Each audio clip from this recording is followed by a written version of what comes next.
This episode is brought to you by Cry Havoc, from New York Times #1 bestselling author Jack Carr. Cry Havoc, a Tom Rees thriller. Order now. The Civil War is most remembered for the grand battles that have come to define it. Gettysburg, Antietam, Shiloh, among others. However, as best-selling author Patrick K. O'Donnell reveals in The Unvanquished, a vital shadow war raged amid and away from the major battlefields that was in many ways equally consequential to the conflict's outcome.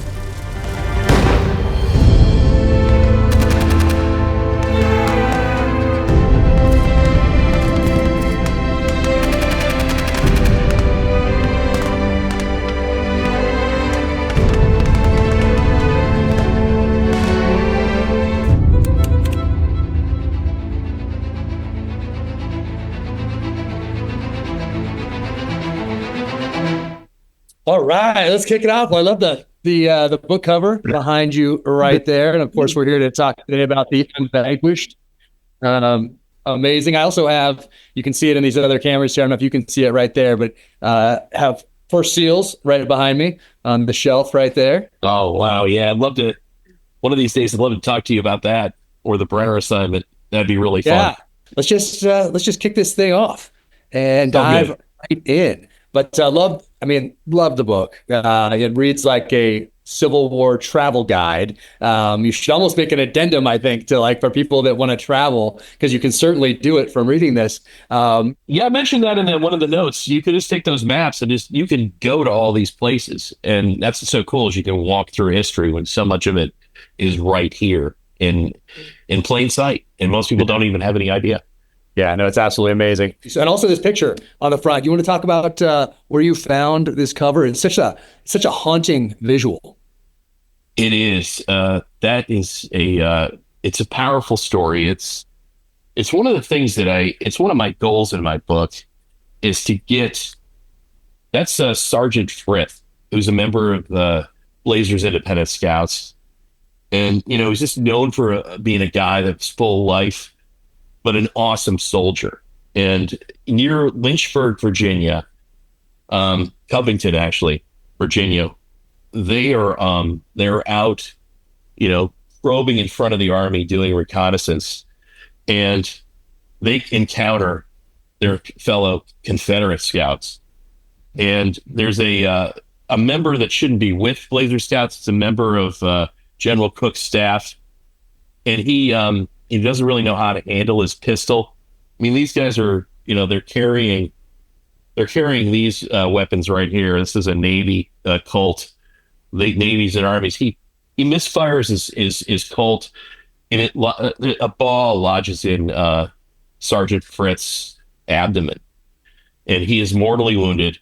He's taken back to a home in the area, and just rides in agony for about 48 hours, and it succumbs.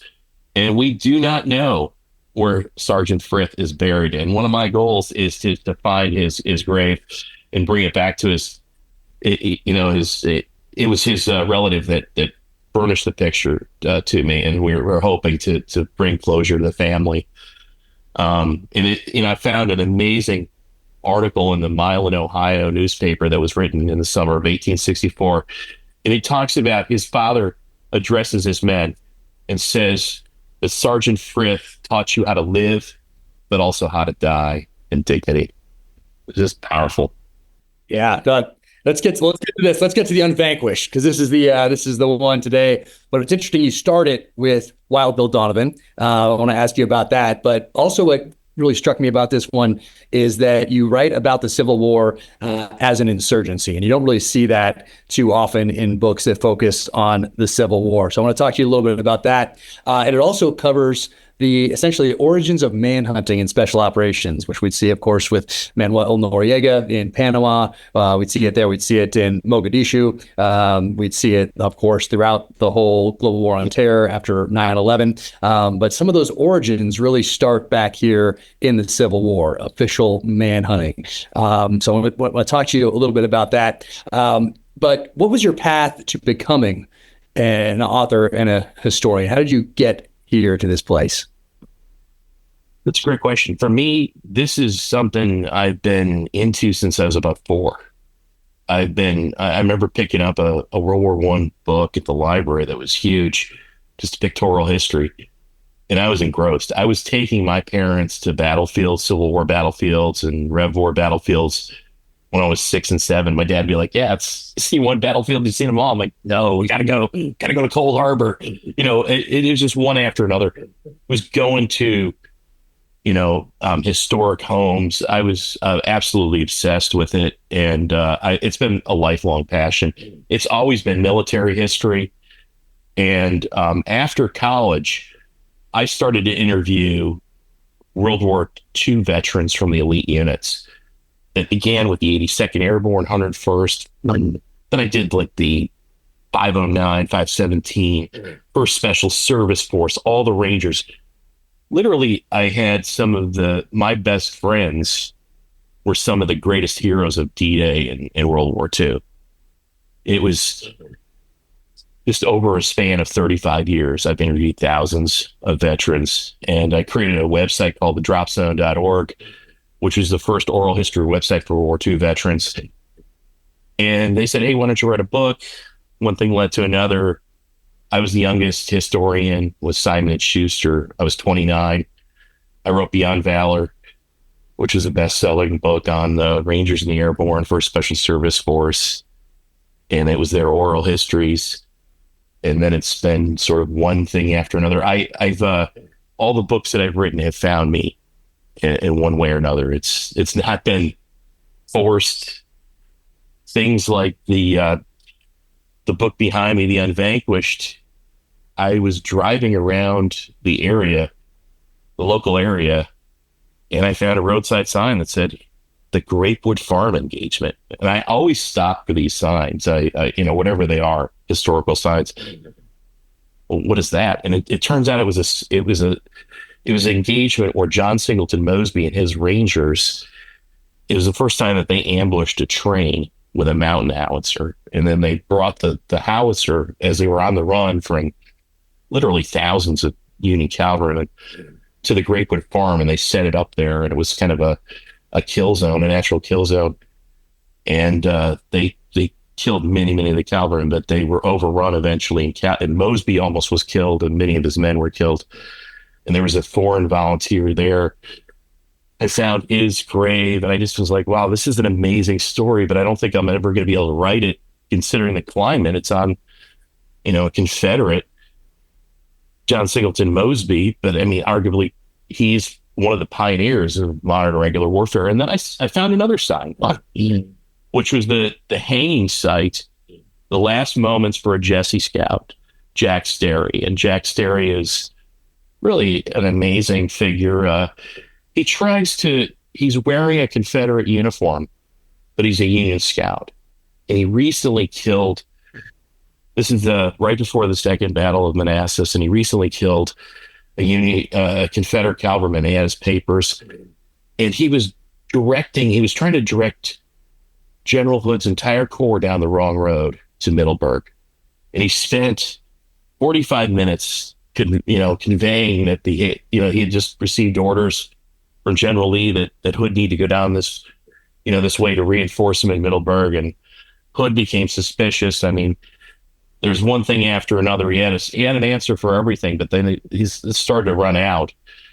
And Jack was executed there because they unmasked him as a Jessie Scout. What's fascinating is that his body was found along with the Confederate cavalryman that he killed in 1960 when they were widening the road. And I knew right then and there that was my story. I wanted the story of the Jessie Scouts had never been told. And these guys were decades ahead of their time. And the book is a story, the through line is the Jessie Scouts, but it's the men that they interacted with. And that would be the Confederate Secret Service, as well as Mosby's Rangers. Yeah. And the book tells the smaller story of these units, but the larger story of the Civil War, as you point out, as not only an insurgency, but it looks at it in a very different light. The Confederacy does not need to win. They merely need to survive. It's a big difference. And they put a lot of stock and effort in irregular special operations type missions that are really, in many cases, 100 years ahead of their time. Everything from, you can argue, the origins of the color revolution.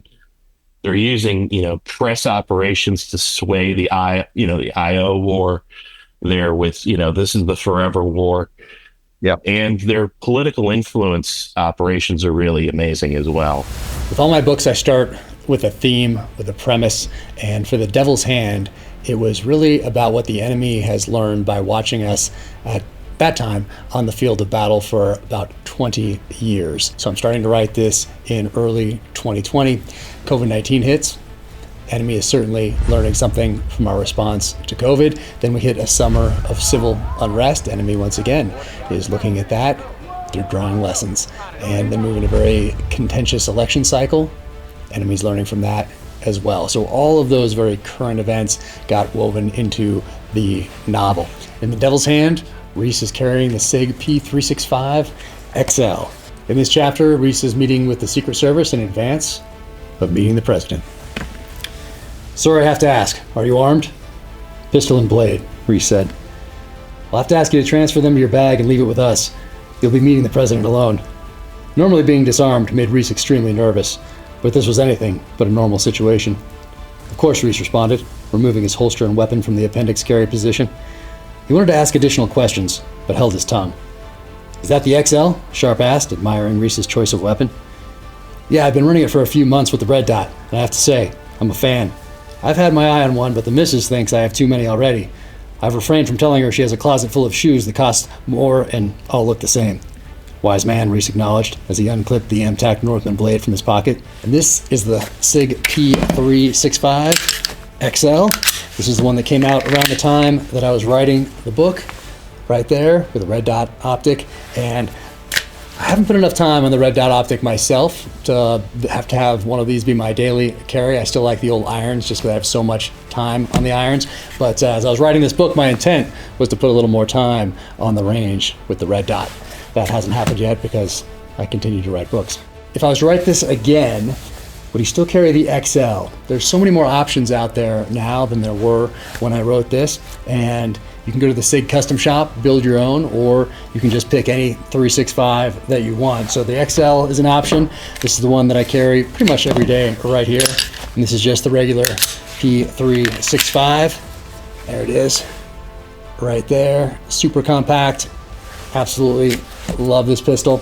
Or you could go for something a little different. You can go to the Custom Works shop on the SIG website and get something like this. And this is one where you choose the grip mod, you choose the barrel, the slide, the magazine, the optic. So that would have been an option for James Reese, or something like this. And this is the X Macro, P365 X Macro. And this thing, that is a sweet pistol. So that could have been an option for James Reese. Probably at the time, if this had been out, he would have done this. Or something else, a custom P365 from the guys at True Precision, like this one right here. This is a sweet pistol. So check that out. True Precision, that would have been an option. But I really like light rifles for some reason and heavy pistols. And this is the Legion P365. And this, that is a solid pistol. That is heavier right there than the others. And for me, I do love the heavy pistol. But something you've mentioned really stood out to me. And it's something that we all know, but in context of how we fight wars today, it really stood out. It's just how swiftly they execute people they think are spies. There's no judge, jury. There's only really an executioner. And it's the rope over the tree, and these guys swing, and there is not much in the way of due process. And it's just so interesting to juxtapose that to, and it was like that. I mean, it didn't change much over the years up until, we get to probably Korea, Vietnam timeframe, and then of course into the after September 11th. But it was very swift, that sort of justice. And did that stand out to you? I mean, we all know that, but in reading it time and time again, it really stood out. Just the difference between how people like that were dealt with then versus today. It's so true. The justice was swift, and these are drumhead trials where people, But what struck me is that the book has many of the stories of the Jessie Scouts that have to talk their way out of just these extraordinary circumstances, and they do. Their legends and cover stories are epic, and they're able to maneuver and talk their way out of it in some of these situations, or shoot their way out too. Yeah, and you have some really powerful reading. This book it puts you in the saddle, as the Wall Street Journal said in their really great review on it. Yeah, no, it's fantastic. And I want to start here also with this in your preface here, and because you start with Wild Bill Donovan, and they start with a quote: "America needs guerrilla bands of bold and daring men, organized to sow the dragon's teeth behind the lines, men calculatingly reckless with disciplined daring, who are trained for aggressive action. It will mean a return to our old tradition of the Scouts, the Raiders, and the Rangers." And then you go on here. "In the midst of a raging world war, Colonel Wild Bill Donovan warned President Franklin Roosevelt of the United States' dire need for special operations forces, and introduced his bold plans to draw inspiration from irregular or unconventional Civil War units to forge those forces." So you start it more modern, and then you finish it in an interesting place too that I want to talk to you about at the end. But for those that don't know, give a quick rundown of special operations up until the Civil War. What was it like? French and Indian War, Revolutionary War, and then up to the war for the Civil War. In many ways, the United States, let's just say America, has birthed special operations and irregular warfare. It's kind of in our DNA, going all the way back to Benjamin Church in the ranging forces in the 1670s. Going to the French and Indian War with Rogers Rangers and moving forward. But we also have a great tradition of forgetting much of the traditions and tradecraft that we learn. And it's almost like a sine curve. It's built up and then it's forgotten. And in 1941 and 1940, the letter you just read was directed at President Roosevelt by Wild Bill Donovan, who was at sort of a crossroads. They did not possess special operations forces in any capacity, and it was considered ungentlemanly. It was considered all the same things that the tropes that are used. That these were bleeding off good men, into specialized units when they could be used in regular units. So he had an uphill climb against the bureaucracy. So he appealed directly to President Roosevelt. And he was in the process, he was given the task of he was in charge of something called the Coordinator of Information, which a year later would be called the Office of Strategic Services. And Wild Bill Donovan recognized that this was not just an intelligence organization. It was all of the above, intelligence, psyops, but a real emphasis was on special operations and specifically commando type units, which we did not possess. And there was no real analog for him to look at from the modern era. And our first modern war, arguably, is the American Civil War. So he looks back at the war that that there is some information from an American standpoint that he can look at. And there's some great lessons learned. And he looks specifically at the units that I tell in the Unvanquished, which was the Confederate Secret Service, Mosby's Rangers in particular, and then the Union Scouts, the Jessie Scouts. Yeah, but I want to ask you specifically, who was John Singleton Mosby? And then one of the great stories in here, of which there are many, because you tell their stories through these different incidents and these different battles and intelligence collection, and the story of him going after General Edwin Sultan, is that how you say the name? Where he says, "I am Mosby." Could you tell a little bit of background about John Singleton Mosby? This is really kind of one of the epic stories of special operations. It really puts John Singleton Mosby on the front pages of all the papers in the North and the South. And Mosby's career begins at the beginning of the war, where he's basically a scout with Jeb Stuart, rides around, does some really amazing things. He's a great intelligence gatherer for Jeb Stuart. Just a lonely lieutenant, but it gained some fame with the long ride around Richmond that Stuart's famous for. He's the lead scout. But in 1862, in the spring of 1862, he goes to Stuart to form a partisan or irregular organization. And Stuart says, fine, you can get one guy with the club foot. And he rides out with this one guy, and it's almost over before it begins. He's at a railroad station, and he literally has left his horse, and his pistols are on his horse. And an entire Union cavalry company rides up to him, and the guy with the club foot surrounds him and takes him prisoner. And he's taken prisoner, and he languishes in a Union jail or prison for several months. But he receives a prisoner exchange where he's exchanged for, a Union prisoner of similar rank. And it's here that he sort of makes lemons out of lemonade. He's imprisoned at Fort Monroe, and as he's boarding a steamboat back to Richmond on the James River, he notices that the captain of the boat has sort of Southern tendencies. He just can sense it. So he starts to pump this guy for information, and he finds out, his boat has been moving all kinds of Union troops. He's able to also see that certain formations of the Union Army, as he's going down the James River, are in motion. And he basically kind of builds this mosaic of intelligence in his mind, this raw data, and he figures out that the Union Army is on the move and about to strike again. And this is really strategic action level intelligence that he is gathered from his experience. And the boat gets off in Richmond. And instead of, just resting, he's been imprisoned for many, many months, not in the best shape. He immediately rides to Lee's headquarters and shows up as this lowly lieutenant. And he is initially sort of rebuffed, but Lee greets him. He remembers him with Stuart, and he imparts the intelligence that he's gathered. And it changes the course of the Battle of Cedar Mountain.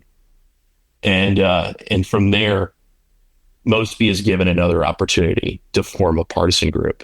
And it's the winter of 1862. It's in Middleburg. It's one of the mansions that are outside of Middleburg that still exist. It's, as you mentioned earlier, this is something anyone that reads the book, you can go to these places. You can visit the history. He's given a handful of men, including his best friend, Beatty, and they begin to conduct raids on Union cavalry. And the small band grows from 6 men to several dozen.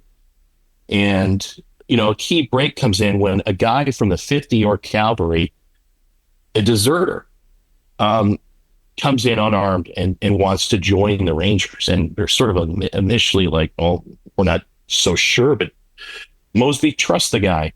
And his first mission is to go back and to find a horse. And through that individual, they know the passwords, they know where the pickets are, and they conduct really one of the most audacious special ops in the Civil War to capture a Union general. And they do it at the heart, kind of the belly of the beast, of the Federal beast. The entire encampment in Centerville is there are thousands of Union cavalry there. Fairfax City, the same thing. And they ride in wearing bits and pieces of Union uniforms and raincoats because it's raining and sleeting that night. And, their Union deserter gets them through the main, through the pickets. And they get there and they capture General Stoughton. And it's, they knock on the door. They see him.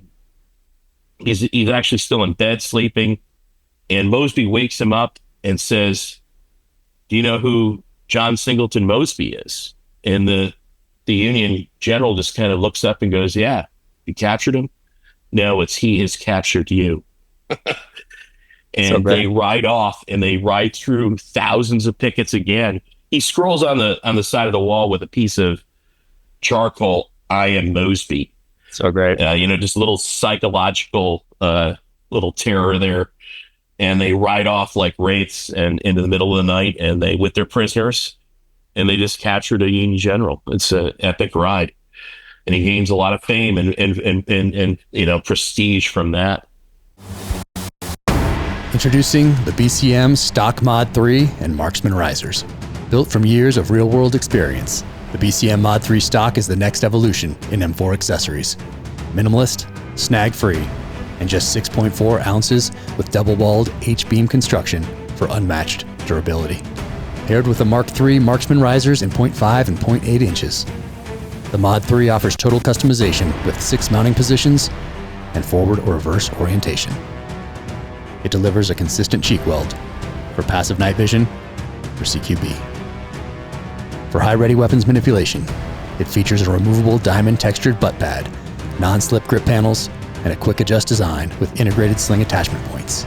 Plus, its patented internal latch system and ergonomic lever ensure rugged performance with tool-free installation.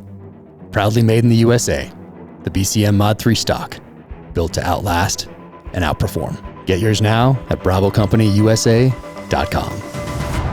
And then tell me about Jessie Scouts and Richard Blazer and manhunting in particular.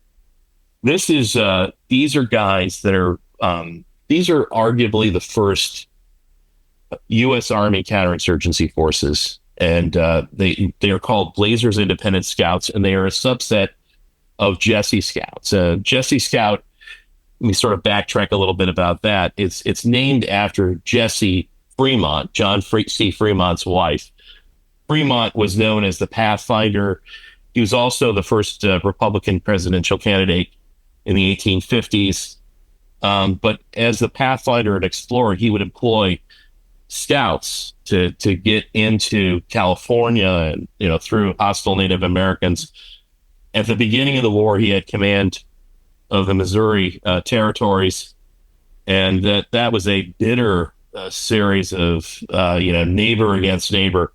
So he created his own scout unit, and they were the core of this were some of these old hands, these scouts that were Western scouts that he had, and along with other men, and his wife Jessie Fremont, who's really a remarkable Renaissance woman.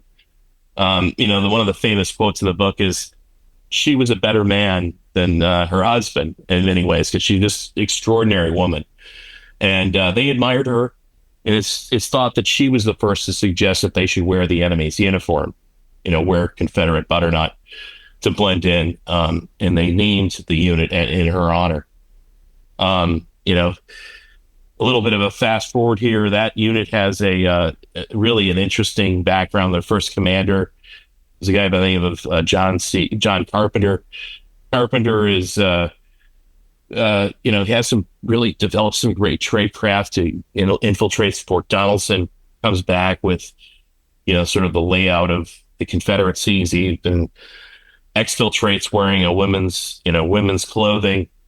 But he's also this braggadocio guy that, will say sort of extraordinary things. But the worst part about it is he will steal anything that's not nailed down.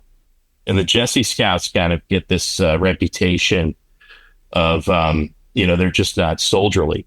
They have some great tradecraft, but they will do things that are just a little unseemly. And he's cashiered out of the Army, and the Scouts go down to a small corps. It's here that in this small corps that a subset is kind of formed called Blazers Independent Scouts. And this is the first manhunters. This is a hunter-killer team that the Union Army designs of the best woodsmen, the best shots, guys that are great trackers, to go after Confederates and hunt them. And they get their they gain their experience in West Virginia, and eventually they go after John Singleton Mosby. Amazing. Tell me about the significance of the Battle of Winchester. I'm not sure if people realize how pivotal that was, and how history could be a little bit different with just a slightly different outcome. What you see I bring out in the Unvanquished is 1864 was a rebuilding year for the South, and it was also a situation where they were holding their own. I mean, we look at it maybe now through the lens of 160 years differently, but there was nothing inevitable about the Civil War, or the South didn't have to win, as I mentioned before. They had to merely survive, and they were staking everything on the presidential election of 1864. And in 1864, there were a number of reversals that were just overwhelming. The South was on the verge of taking Washington, D.C. through a special operation with Jubal Early. They almost ran a massive number of 12,000 men into D.C. and took it. I get into the special ops of there was a prison raid that almost took place, many things, but it was one loss after another that was occurring. Everything from there, Lynchburg, and Lincoln was convinced he had lost the war. And at the time, the rising movement within the Democratic Party was called the Copperhead Movement, or the Peace Democrats, and their plan was to have an armistice with the South. And I get into this in great detail. That plan was written by the Confederate Secret Service and funded by them. And that's another political influence stories, and this are pretty epic. But in the key battles that would turn the tide of the war, one was in Atlanta, and this is the waning days of August. And then the second was the third battle of Winchester. And it would be the Jessie Scouts that would prove absolutely pivotal in this battle.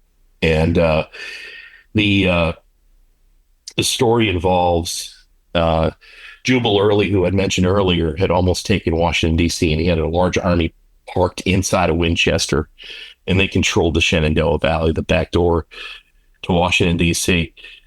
And Philip Sheridan had recently been appointed commander of the armies to protect Washington, and they needed to get intelligence on Early. And it was the Jessie Scouts that would furnish him with really truly actionable and important intelligence, and in this case, intelligence that would change the course of the war.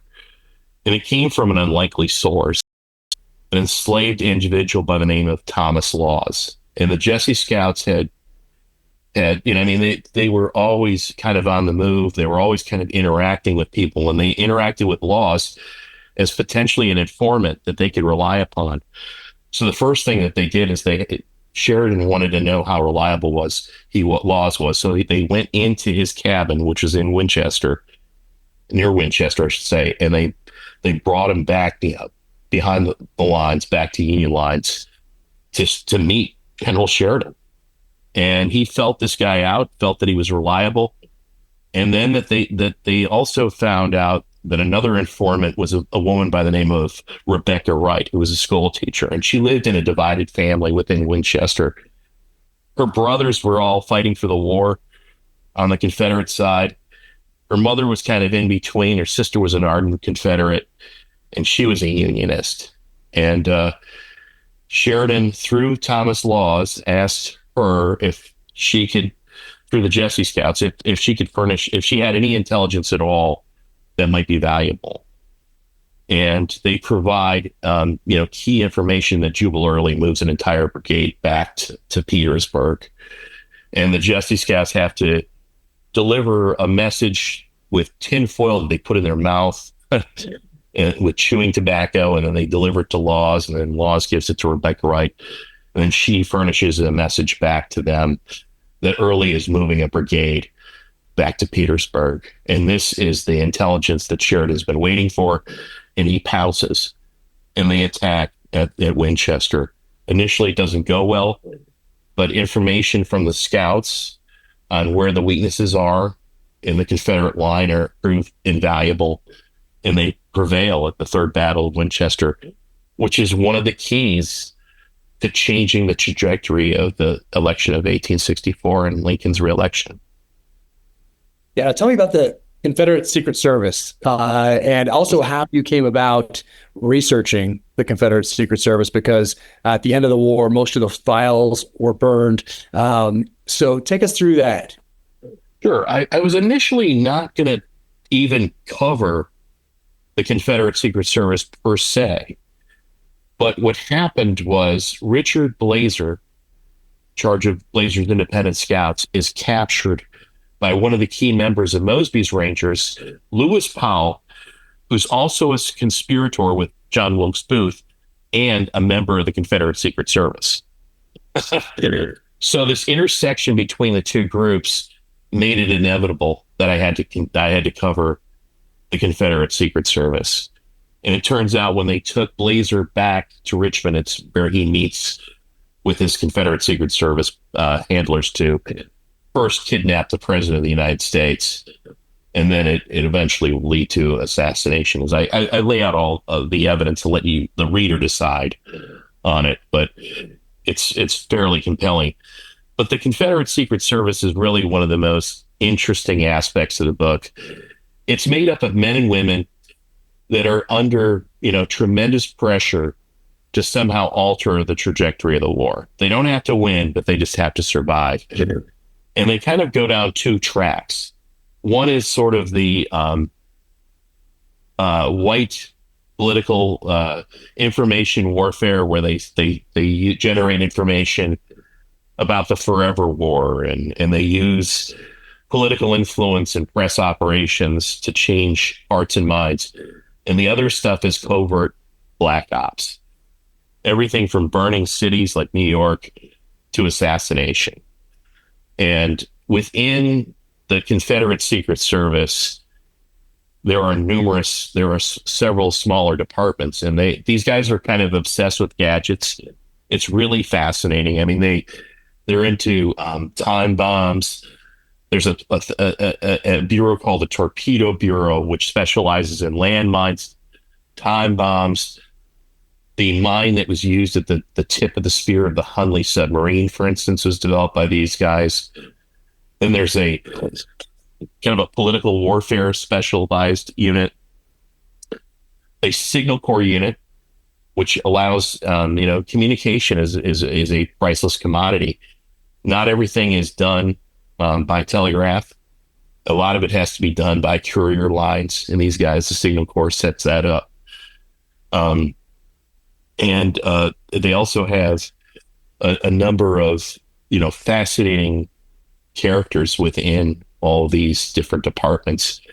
The most interesting courier, for instance, was a woman by the name. Her nickname was the French woman, and she is a seductive spy whose husband was fighting for the Confederate Army. She joins the Confederate Secret Service. She happens to speak French, which works out well because the Confederate Secret Service sets up one of its headquarters in Montreal, Canada. And it's from Montreal that they conduct many of these different operations. And she uses a go between them, and quite a mysterious and interesting figure. Yeah, I wanted to ask you about Canada. That was something I wasn't really aware of before reading your book, about the St. Hotel in Montreal and Canada's role in the Civil War. Yeah, this stuff is great. I mean, in the spring of 1864, Jefferson Davis, who's the titular head of the Confederate Secret Service, sends off his top agents with $1 million in gold. Bank receipts to Canada to set up shop. And they set up shop in the opulent St. Lawrence Hotel. And this place is made for, Confederate expatriates or Confederate prisoners of war that somehow escaped up into Canada. They serve mint juleps year round. There's a billiard table, a billiard room. There's a telegraph room. And it's kind of in this opulent environment that it's a nest of spies. And they're hatching, really interesting and compelling plans. John Castleman is one of their operatives, who's a former member of John Hunt Morgan's Rangers, that invaded Ohio and Indiana. He's captured but escapes. These guys are, in many cases, I get into, they're incredible escape artists. I mean, Hines and Castleman dig their way out of the Ohio Penitentiary in Columbus using using a French novel as an idea to dig through the air vents and stuff. It's amazing stuff. And they escape, and then they set up shop in Canada, and he literally goes to bars and rounds up old Confederate soldiers that have escaped as his commando unit. And one of his operations is to create and foment the Northwest Conspiracy, which is a massive insurrection in Ohio, Indiana, and Illinois, and through the Copperhead movement. It gains quite a bit of traction. I mean, it's arguably here, you could argue this is the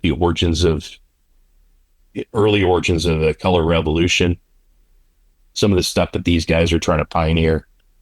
But it's operations like that. There's prisoner, they're going after prison breaks, as well as kidnapping the president of the United States.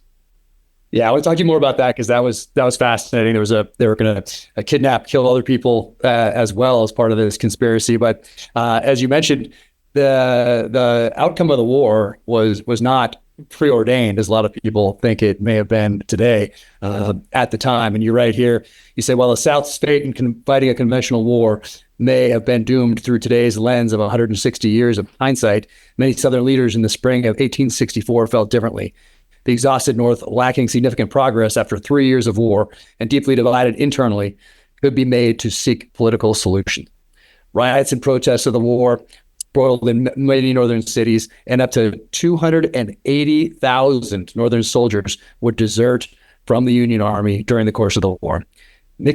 Success mixed with multiple defeats on the battlefield. This seemingly never-ending list of tens of thousands of dead and wounded, and the conflict's enormous financial cost, formed the sense of a forever war in the minds of many Northerners. Moreover, much of the Northern press, especially Democrat-run newspapers, held an unfavorable view of how Lincoln and his generals conducted the war, and many hated Lincoln himself. And then there's this here that tags along with that. Despite 4 years of war, the Union only occupied small portions of the South. Remarkably, the North suffered more than 200,000 desertions and another 120,000 evaded conscription. Tens of thousands fled to Canada.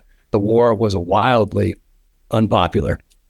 So with that as the backdrop, what did you uncover about the conspiracy first to kidnap President Lincoln? And what was the intent of that kidnapping? And then how that morphed into an assassination?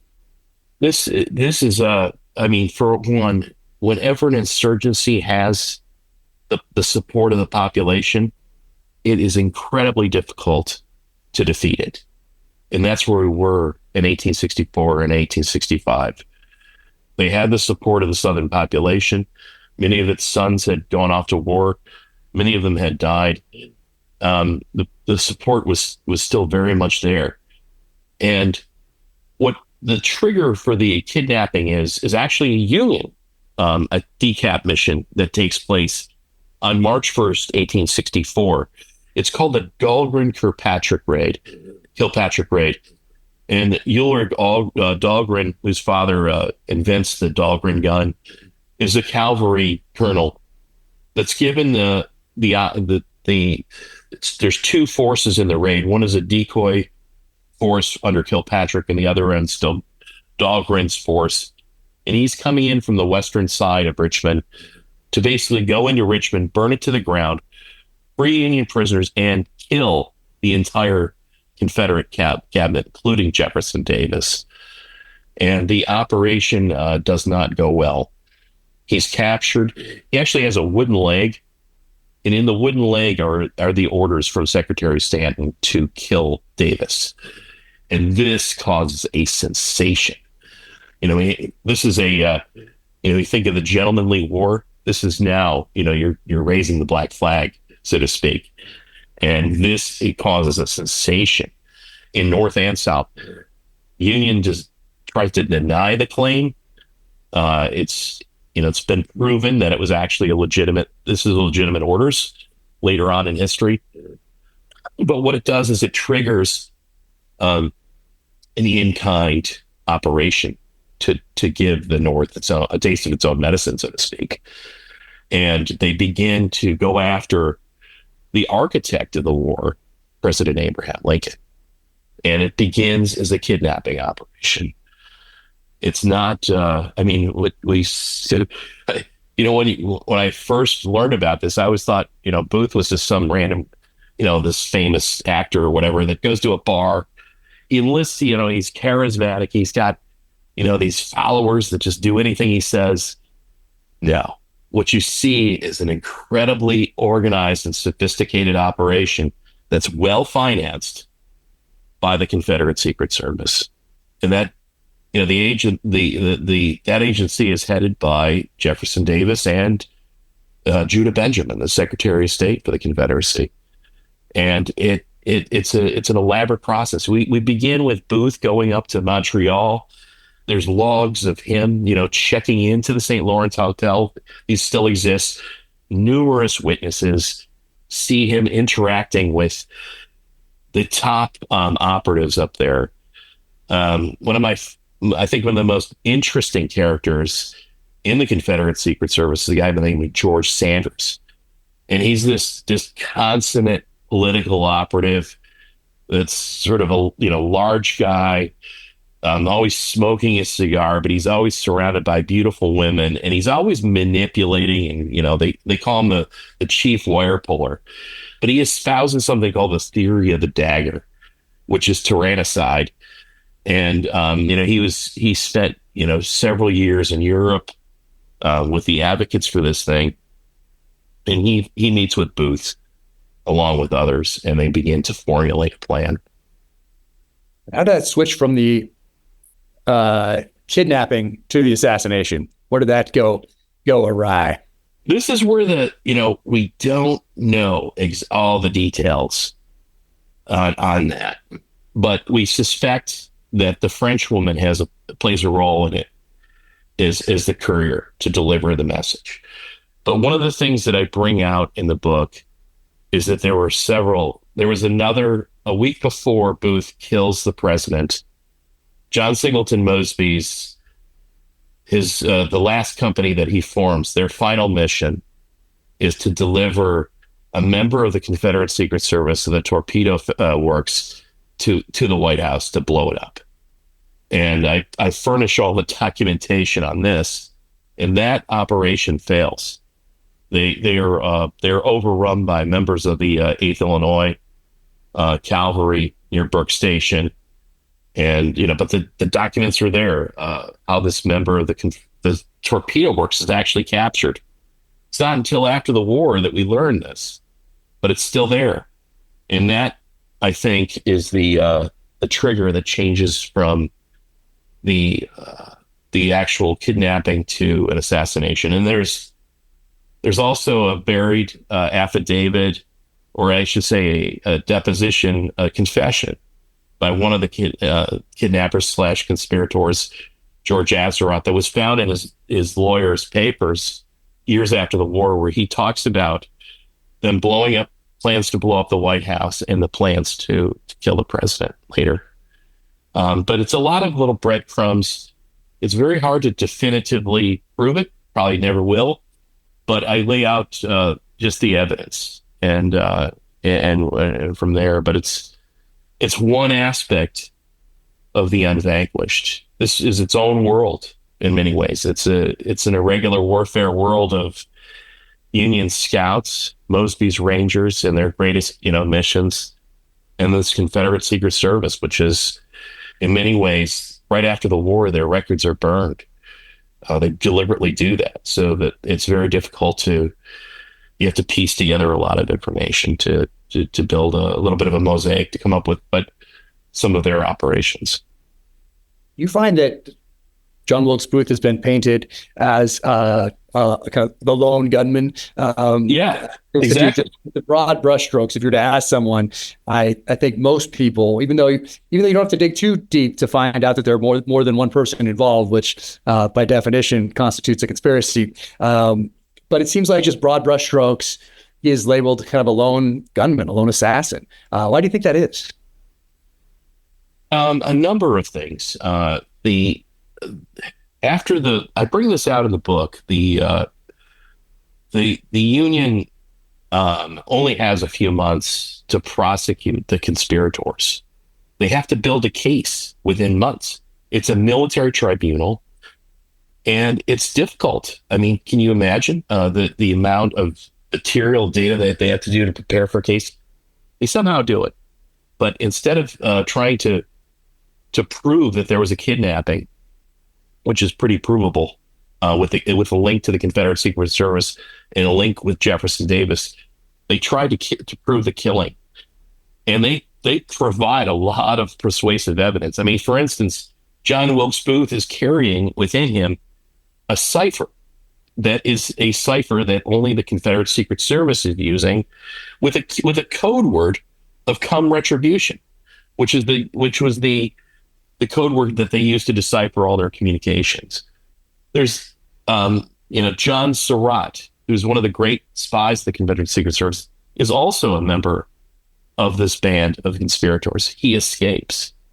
So it's difficult to pin him down. And then there's an amazing story about this guy and many of these other Confederates that flee to Europe. I mean, he goes to such, he escapes to Europe, and he's on the run for almost a year. He joins the Pope's Guard, the Papal Guard, and is a member of the Papal Guard and is hiding in plain sight.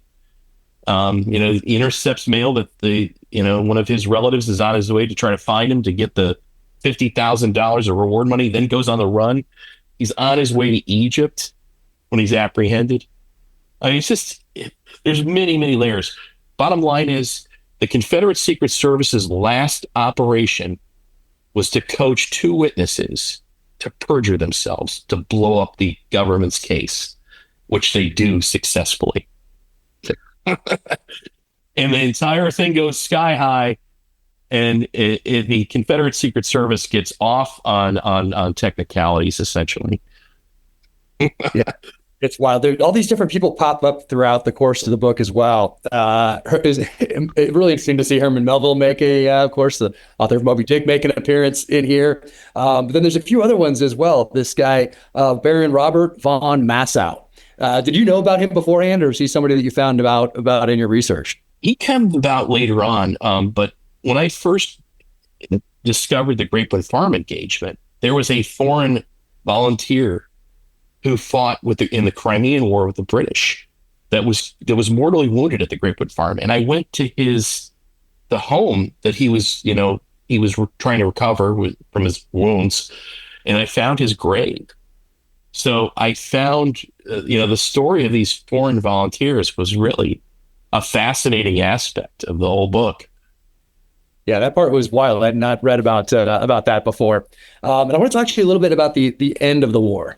And here you write, the 20th and 21st centuries are replete with successful insurgencies that prevailed against occupying empires and massive armies, Afghanistan, China, the Middle East, Vietnam, to name a few.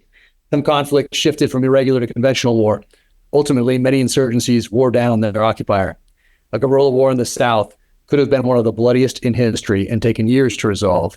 The North would have had to occupy landmass larger than Western Europe, filled with mountains, swamps, and forests, ideal for insurgent warfare, and a population friendly to guerrillas, but hostile to the occupiers. Southerners previously had their homes burned, their industry ravaged, and hundreds of thousands of their sons slain, had a rabid hatred for the North. And it's really interesting. At the end of the war, you write about Lee's surrender and in opposition to Jefferson Davis's orders. And it's quite remarkable. And you write, the reunification of America started at Appomattox. And I wonder if you could talk about what Lee did in that, in his decision to defy Jefferson Davis. Robert E. Lee and General Grant played an enormous role in reuniting the country at Appomattox. But first, it's the Jessie Scouts that find Lee's supply trains at Appomattox Station, and literally they secure the trains, and it's all about supply because Lee's army is out of supply for much of the Appomattox campaign. And it begins first with their first rendezvous point, which is at Amelia Courthouse. It's suspected that the Jessie Scouts may have intercepted the orders that Lee had put out to have supply trains full of food at Amelia Courthouse. Instead, they're given, worthless cannon carriages and uniforms and things that don't feed an empty stomach. And these men have to battle and fight on an empty stomach. They still have a lot of heart and fight in them, but they're starving. And it's the Jessie Scouts that play a huge role there. They misdirect Southern Command. They capture a general during the march to Appomattox, and they capture the main supply trains, which is huge. And Lee is out of supply, but he's not out of options. And all of his generals urge him to basically break up the army and conduct guerrilla warfare as Jefferson Davis suggests. And Lee disobeys that direct order. He says he looks at the future of the South, but also the future of America, and says that he will surrender to General Grant. And Grant, in his wisdom and statesmanship, does not treat them as or disrespects the Southern armies under Lee. It gives them respect. They're allowed to be paroled, which is a tremendously important thing, because what happens is you've got 30,000 guys that really could be in a prisoner of war camp because they can easily go down and fight with Joe Johnson. Some do, but Grant, reasons that it's not the way to begin the reunification. And what it does is it creates a situation where you've got all these guys from the Army of Northern Virginia that are on the road that are returning to their homes, and they're seeing guys that are still Confederates. There's 200,000 Confederates still in uniform that are fighting after Appomattox, and they see guys going back to their homes, and they're like, "Why am I fighting?"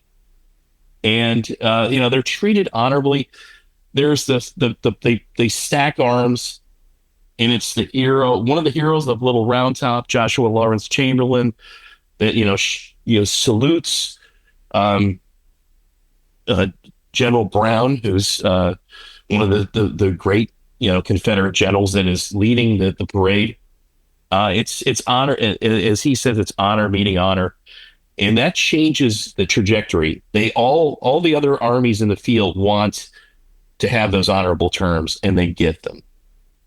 And the one thing I will mention now is there's a really important part of the Civil War that's often forgotten, and the Jessie Scouts play a huge role, and that's in Mexico, where they fight the first proxy war with a European power, and they fund and support the insurgency. They're doing ops down there.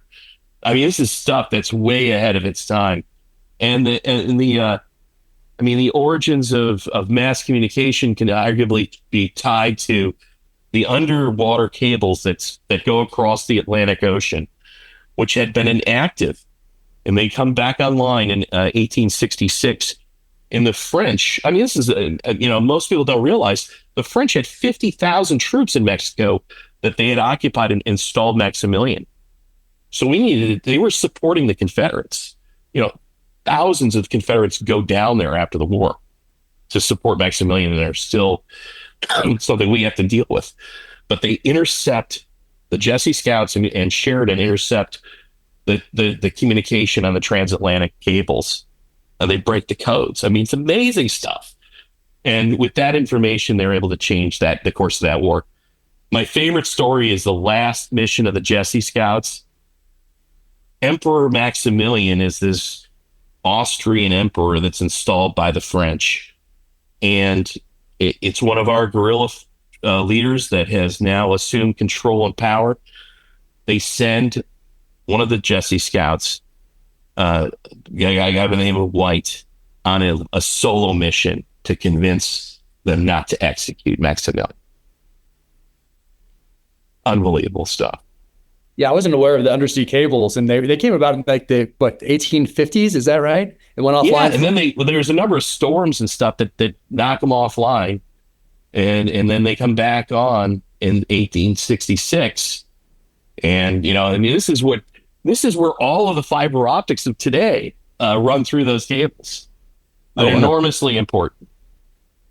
That's wild. I want to ask you also about this theme of forgiveness. You talked a little bit about that with Lee's surrender to Grant, but also after the war. What happened to Mosby after the war? I think this story is just fantastic of what he goes on to do. It's fascinating. Mosby is hunted. He has links to the kidnapping plot. He doesn't turn himself in till the last day of the trial, after he's been hunted, and then he's continually harassed for months after that. And it's his wife, Mrs. Mosby, that sends a letter to General Grant saying, "Hey, is there anything you can do to stop the harassment of my husband?" And it's constant. And Grant asks Mosby to come see him, down at the White House. I mean, Johnson is in power, but Grant is a very high position in the army, and the two men become friends. And Mosby, who was one of the most hardened guerrilla leaders, I mean, he is fighting till the end with the Confederacy. He changes sides. He's no longer a Democrat. He becomes a Republican. Many of the men in his command hate him for that. He's looked at as a traitor. In fact, there are numerous assassination attempts against John Singleton Mosby. And one of the things that I found that was fascinating was a newspaper article where one of his men deliver a branch of the tree that General Custer used to execute several of Mosby's Rangers, and said, "How dare you forget what happened during the war?"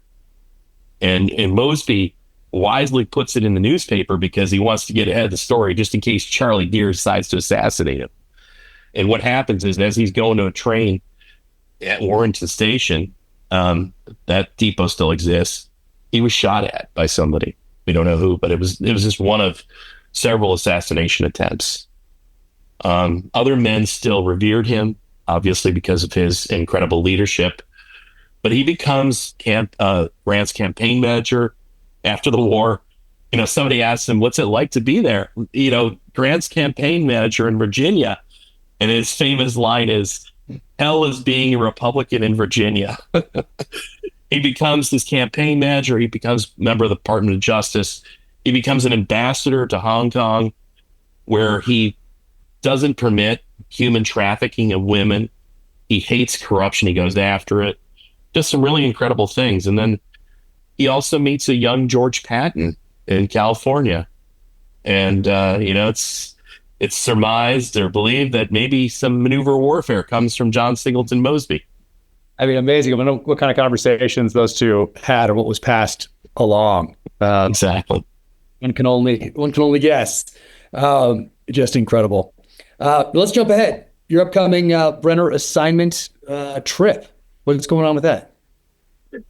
Well, the co-founder of the World War II Museum, Dr. Nick Mueller, is the Brenner Assignment is one of his favorite books. He's always told me that. He said, "Would you consider making it a tour?"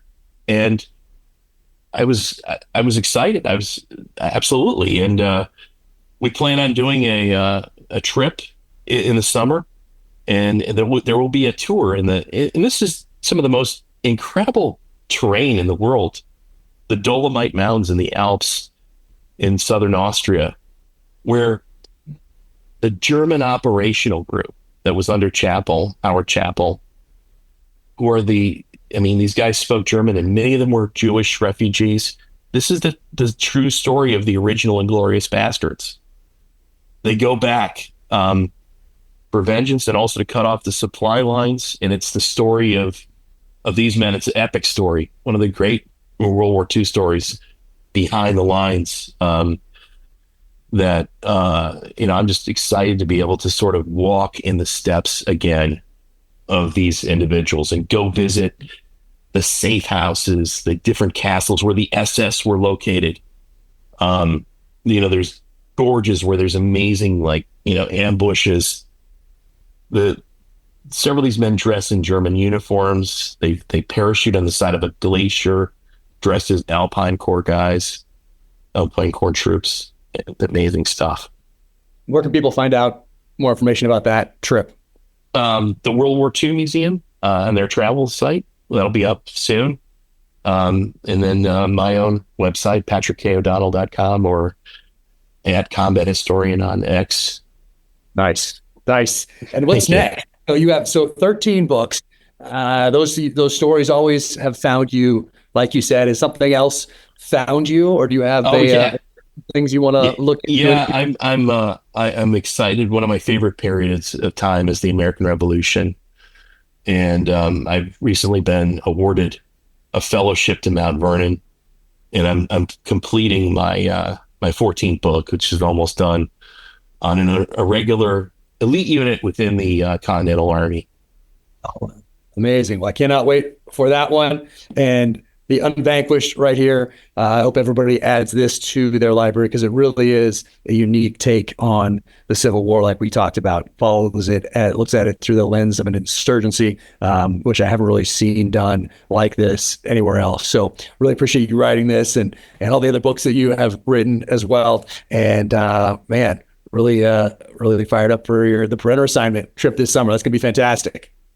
Thank you so much. And just thank you for everything you've done. It's really extraordinary, and it's really an honor to be on the show with you today.